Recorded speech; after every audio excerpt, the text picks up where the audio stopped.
Imagine controlling traffic lights with just a few simple components. Intrigued? Let's dive into building your own traffic light circuit.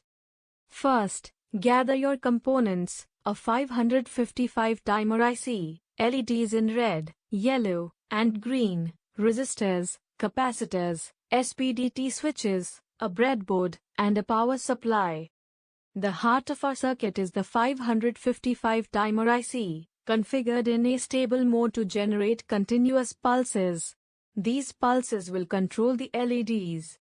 Circuit diagram: Pin 1, ground. Pin 2, trigger, connected to pin 6. Pin 3, output, to LEDs. Pin 4, reset, tied to VCC. Pin 5, control voltage, optional, tied to ground via capacitor. Pin 6, threshold, connected to pin 2 via resistor. Pin 7, discharge, connected to pin 6 via resistor. Pin 8, VCC, connected to power supply. Connect the red, yellow, and green LEDs to the output of the 555 timer IC through 330 ohms resistors to limit the current.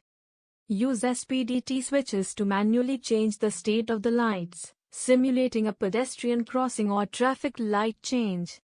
Adjust the resistors and capacitors in the timer circuit to control the time intervals for each light.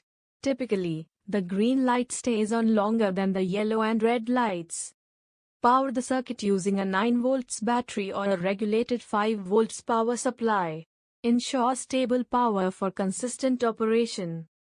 The 555 timer will output a continuous pulse, driving the LEDs in sequence: red, then yellow, then green.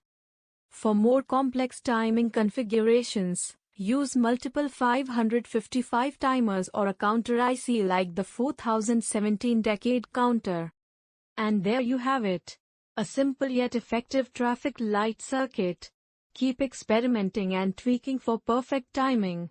Happy building!